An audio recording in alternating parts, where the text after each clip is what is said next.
আসসালামু আলাইকুম বন্ধুরা, স্বাগত সবাইকে। স্মরণকালের ভয়াবহ বন্যায় পুরো নোয়াখালী প্লাবিত, লক্ষ লক্ষ মানুষ পানিবন্দী, এক মানবিক বিপর্যয় নেমে এসেছে আমাদের পুরো নোয়াখালীতে। এই কয়েকদিনে হাজার হাজার মানুষ পানিবন্দী, সবাই বিশুদ্ধ পানির অভাবে বিভিন্ন রোগ জীবাণুতে আক্রান্ত হচ্ছে এবং অনেকের ঘরে খাদ্য সংকট। এবং গত কয়েকদিন থেকে আমাদের পুরো নোয়াখালীতে কারেন্ট নেই, যার কারণে পুরো বিশ্বের সাথে আমাদের যোগাযোগ বিচ্ছিন্ন এবং আলোবিহীন আমরা রাত্রি যাপন করতেছি, দিন যাপন করতেছি।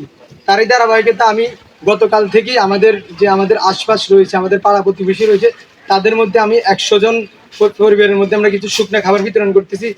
তার মধ্যে রয়েছে মুড়ি, চানাচুর, বিস্কুট এবং 2 পিস মোমবাতি, একটি কয়েল, নাফা, তারপর হচ্ছে প্যারাসিটামল, যে গ্যাস্ট্রিকের ট্যাবলেট এবং গ্যাসলেট। আমরা আমাদের সাধ্যমতো আমার পরিচিত বড় ভাইদের থেকে যতটুকু সম্ভব হয়েছে তাদের থেকে সহযোগিতা নিয়ে 100 জন ফ্যামিলিকে আমরা এই ভালোবাসার উপহারটুকু পাঠিয়ে দিচ্ছি। এখানে সাহায্য জিনিসটা যদি বলি তাহলে ভুল হবে। এই মুহূর্তে যারা ধনী গরিব সকল শ্রেণীর মানুষ এই বন্যার কবলে আক্রান্ত, এখানে কোনো শ্রেণী বিশেষ কোনো পার্থক্য নেই। তাই সবার মাঝে আমরা এই ভালোবাসাটুকু পৌঁছে দিচ্ছি 100 ফ্যামিলির মাঝে। এই ভিডিওটি যারা দেখছেন আপনাদের সকলের প্রতি অনুরোধ রাখবো, আপনাদের যারা আশেপাশের মানুষ রয়েছে, পাড়া প্রতিবেশী রয়েছে, আপনারা আপনাদের সাধ্য অনুযায়ী সকলের পাশে দাঁড়ান।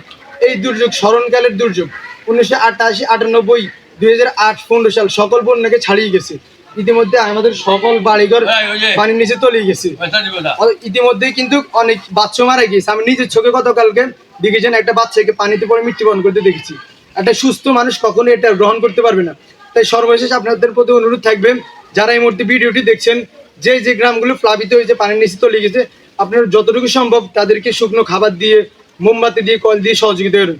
কারণ গত কয়েকদিন থেকে আমাদের এলাকাতে কোনো বিদ্যুৎ নেই, সবাই ভয়ঙ্করভাবে রাত্রি যাপন করতেছে ছোট ছোট শিশু বাচ্চাদেরকে নিয়ে। এবং আমাদের এলাকাতে যে সকল আশ্রয়কেন্দ্রগুলো রয়েছে সেগুলিতে মানুষ ঠিকই আশ্রয় গ্রহণ করেছেন, কিন্তু আমি যতটুকু জানি যে সব জায়গাতেই আলুর সংকট এবং শুকনো খাবারের সংকট। তাই সকলের প্রতি অনুরোধ রাখবেন। এই মুহূর্তে আমি গতকালকে এগুলো চমড়ি দিকে আনছি, ভীষণ কষ্ট হয়েছে। আমি পুরুষ মানুষ, তারপর আমাদের গিরের উপরে পানি, মহিলাদের তো কোনোভাবে তারা হাঁটতে পারবে না।